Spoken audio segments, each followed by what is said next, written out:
The Republic of Tajikistan was one of the new 15 states to come out after the dissolution of the Soviet Union in 1991.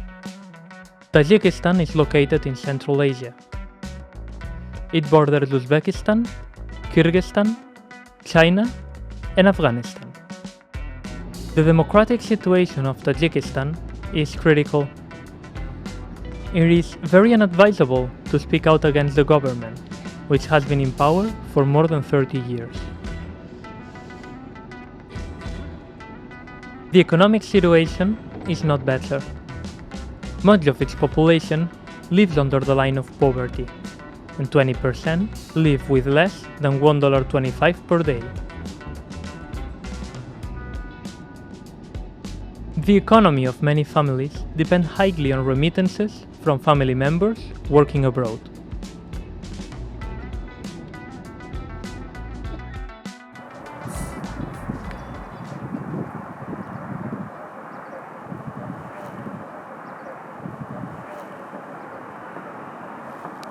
The first impressions that we got in Tajikistan are that it's very polluted, it's very empty.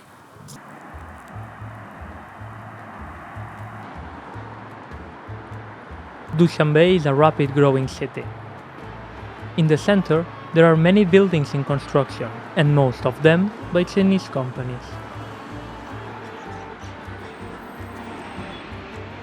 The city is not really what I expected. Tajikistan is one of the poorest countries in the region, but the center is covered with high-class tall buildings, and the streets have plenty of high-standard brand stores.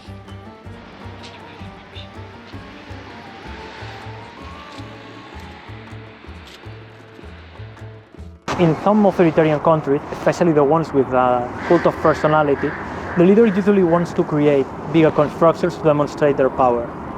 Tajikistan is not an exemption of that. Here behind my back, we have the biggest flagpole at the time of construction in the world.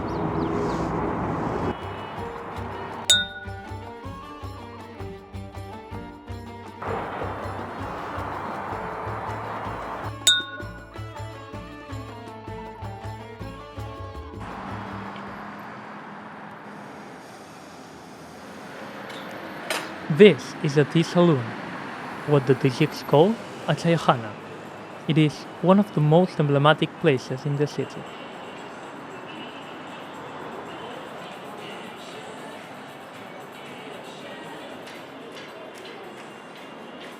Here I could try some local food.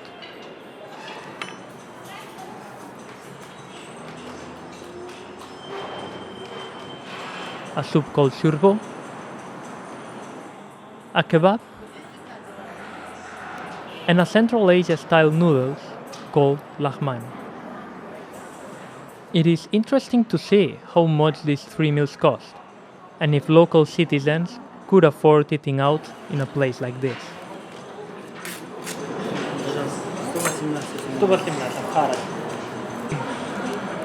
So in this Chinatown, which is the biggest one in Dushanbe, the three meals, so the lahman, the shurbo, and the kebab, plus the bread and some water, everything costs 118 somoni. That means 12 euro or 120 crowns.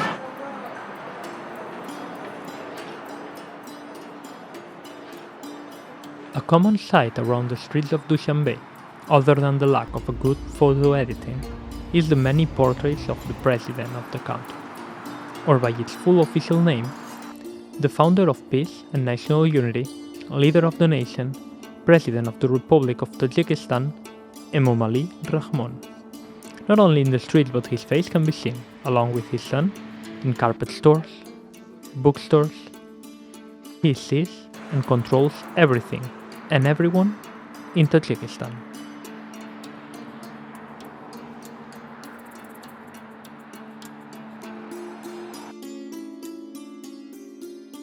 Arranging interviews inside the country was impossible. Living in exile, we contact Muhammad John Kabirov, a journalist in the media Azda TV, working from Poland.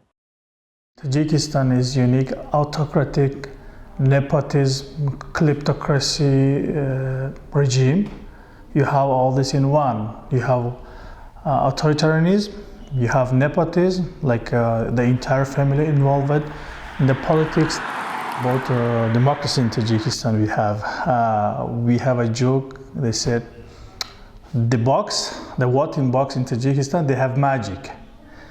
The magic is that you vote for one person and the result will be the same, Rahmon. No matter who you vote, but the result will be Rahmon. Another key point of any authoritarian regime is the repression of the opposition. Firuzi, a journalist working also at Azda TV, is the son of a political prisoner.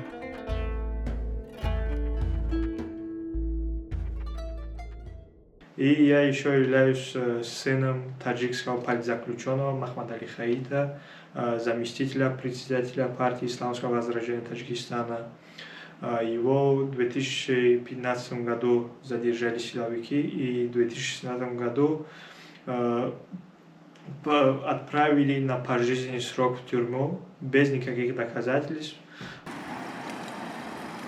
Давление на нашу семью было и до задержания моего отца, но после задержания отца эти давления стали намного больше.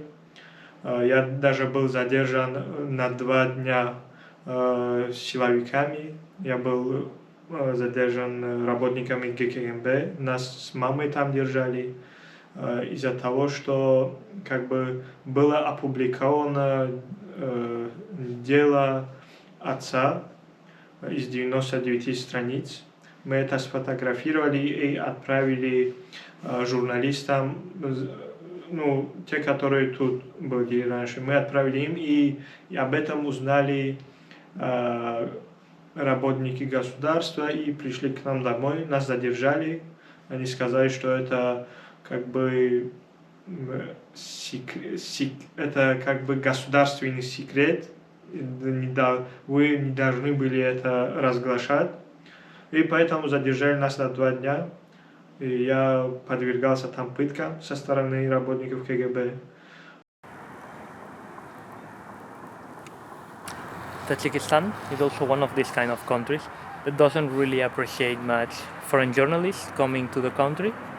That's why during all my stay in the country, I will be just a simple and nice tourist. That's why we need to be very cautious with our filming, as we don't want any undesired attention that could get us in serious trouble.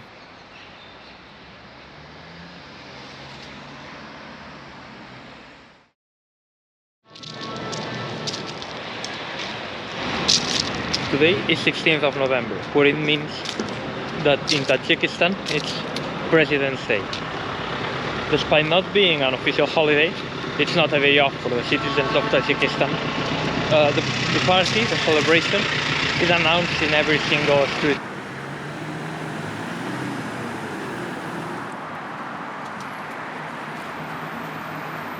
However, there's not clear knowledge about what's going on this day, if there are any celebrations.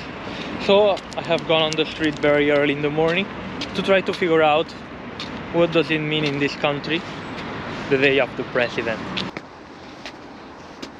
It is announced all over Dushanbe, but nothing seems. The center of the city looks actually quite empty.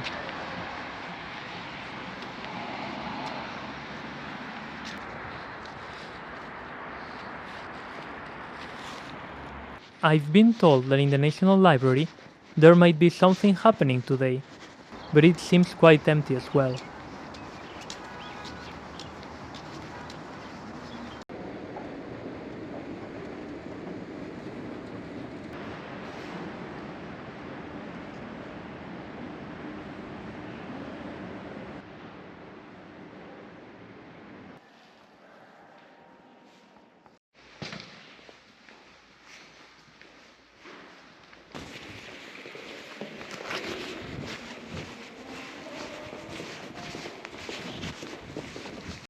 We had like a conference, they have counters.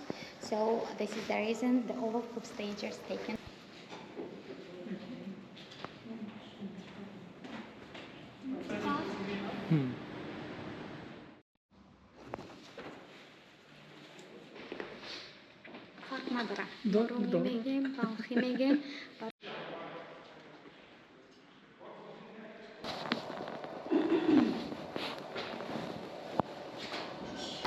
Despite being announced in pretty much every corner of the city, no one seems to know pretty much what President's Day is about.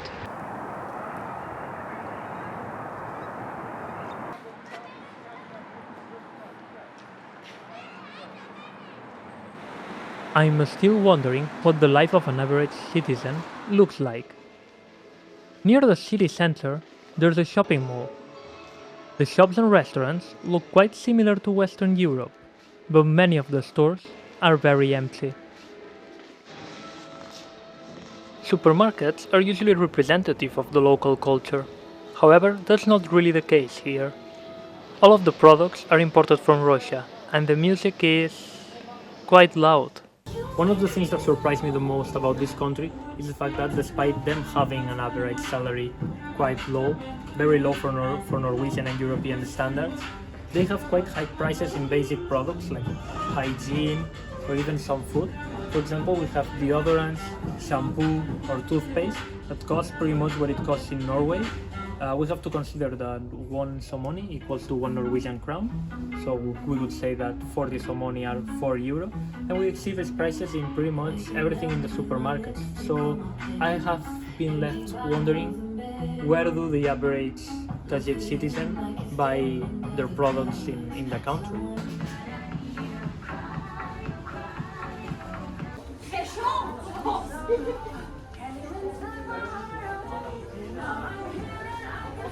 They sell a lot of alcohol in supermarkets, and we have to keep in mind that Tajikistan is a Muslim country. Alcohol is very expensive, and we're talking pretty much about Norwegian standard expensive.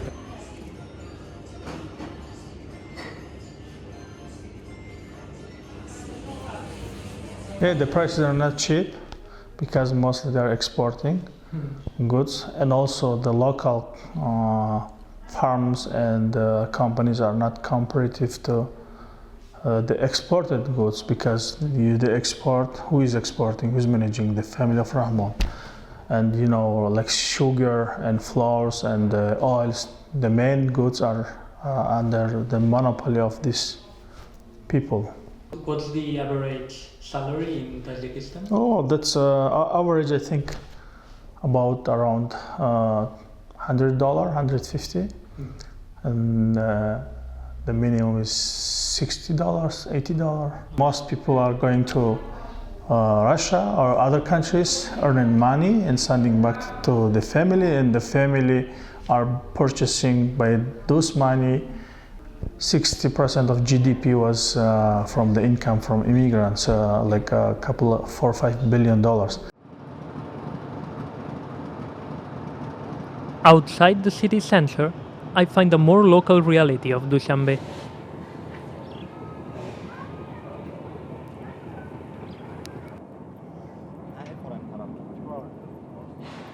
Passing a bridge over the train tracks, I arrive at a neighborhood, pretty different from what I have seen so far.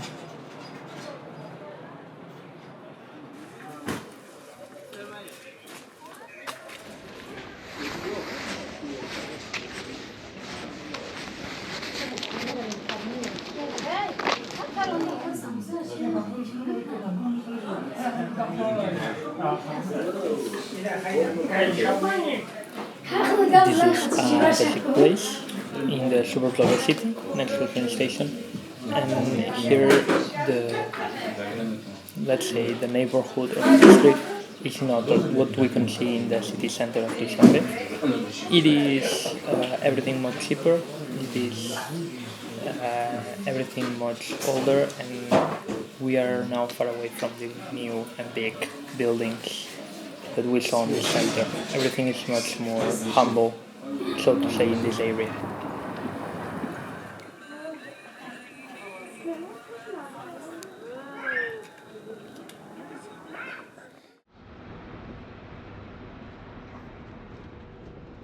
There is more of Tajikistan outside Dushanbe.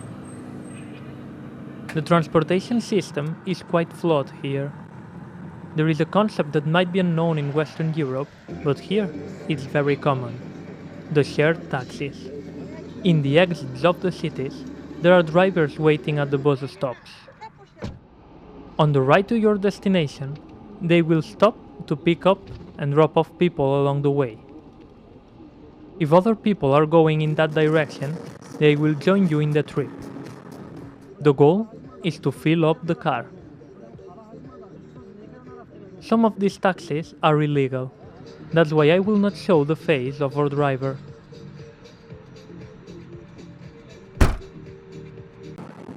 After passing by the world's largest melon, I arrive at my first destination, the Hishor Fortress.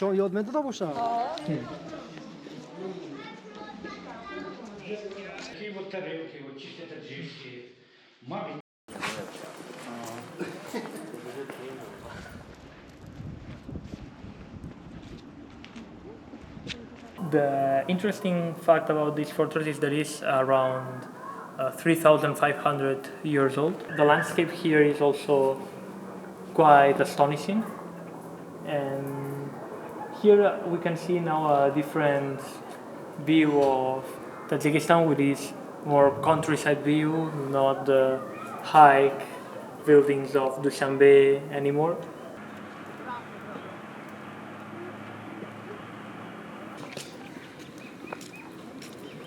On the ride to our next stop, our taxi driver opens up about the challenges and struggles of life in Tajikistan. Нет, в Ашане никто не может. Васяне... Там дорого. Это рынок для бедных. Да. Богатые сюда не заходят. Да, конечно. Они с Ашана покупают. Большинство народ Таджикистана покупает здесь. Да, да. 80% здесь покупают. Дорогие, на все дорогое цена. Вот 1 литр газ 9 сомон не стоит. Средняя зарплата у нас 700 сомон. Те, кто зарабатывает на себя, они могут зарабатывать 2000-3000. Вот, например, я таксую в день 400 сомони зарабатываю. Плюс этого я машину ремонтирую, масло поменяю, в дорогах гаишникам оплачиваю, понял, да? В итоге, короче, мне в месяц остается $500, $600 чисто. Здесь очень трудно жить. Когда ты в Таджикистане работаешь, не можешь себе дом купить, зарабатывать дом купить не можешь. Только работаешь на питание, все. Честно, ты что, нету такого. Никто не может путешествовать. Богатые строят, вот это все богатые строят. Вот. Потом бедным продают. Поэтому богатые становятся, бедные. We now visit another place, Sharshara, an indoor leisure garden with a restaurant and eating spaces inside. But our visit gets cut short. The Dushanbe City Council is having a meeting in the premises. Our guide just advises that we shouldn't go that much inside because it's the government sitting there. Grábame un poco. Bueno, no, ahora no. The driver turned guide advised us to not get close and just leave. Дети работают, вот муж, жена работает. В основном у нас в Москве работают, в Россию работают. Здесь не работают, они все в Россию работают. Я работал в аэропорт Домодедово. Огромная коррупция здесь. Да, мы видели, что милиция останавливала много машин на городе. Они сейчас узнают, что я таксую, да. Меня тоже зарабатывают деньги. 20 сомон, 30 сомон, дай, говорит. Да. Если не даешь, документы возьмет, протокол напишет. А потом штрафы или... Да. 100 сомон, 150 сомон, 200 сомон. Об этом молчат, все ничего не говорят. Боятся.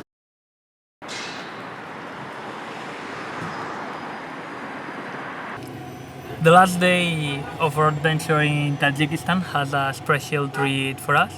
We are going to attend to one of the traditional Tajik games, which is also played in pretty much the whole of Central Asia. It's called Buzkashi, even though in other countries have other names. And it is kind of a game of polo. Apparently it's a very big game. People from many countries of Central Asia are coming to play today. And we'll see how it goes.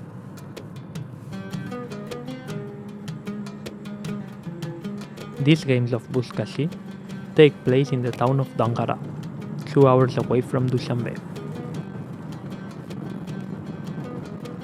This town has the singularity of being the birthplace of the Rahmon family, and also holding their palace.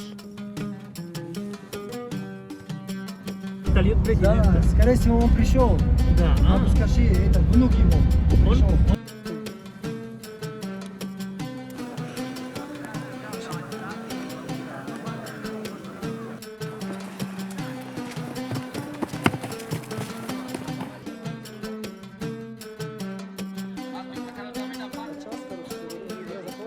This is a huge event today. Hundreds of people from all of Central Asia gathered to see it.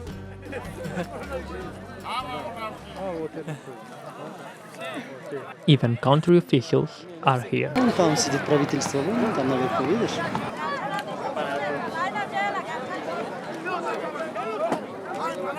Aside from the game, there are many things going on in the stands. I was offered to try plov, a traditional Tajik dish, some barbecue, and an impromptu market of horse riding articles. Вот этот, который они на лошадь сидят же. There is a whole business around the game of Buzkashi. An example of that we can find it at the price that some of the winning horses are sold. А сколько может стоить, например, эта лошадь? $100 000, $200 000. Не очень дорого.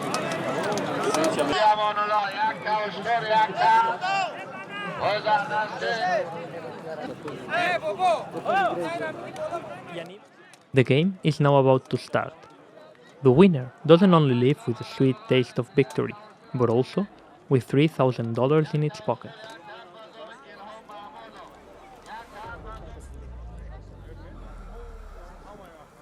The rules of Buzkashi are really simple. A dead goat gets its head chopped. Then hundreds of people fight everyone by themselves to take the goat's carcass and bring it to the scoring zone, all while lashing each other.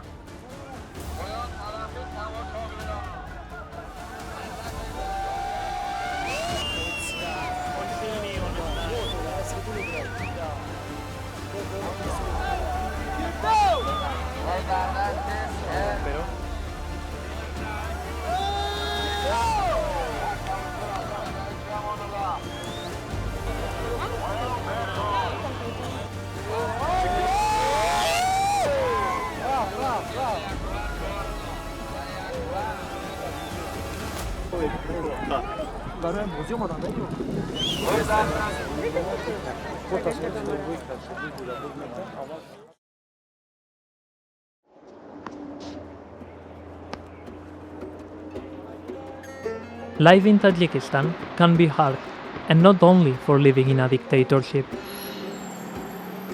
The economic situation of the country sees many young Tajiks go to work to Russia in hard conditions to send money to their families. However, my experience as a tourist has been great.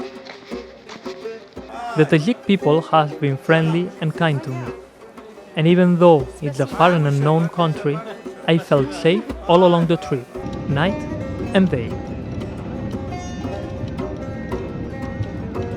The struggle of Tajiks to live in better conditions will continue, and it will hopefully lead to a brighter future.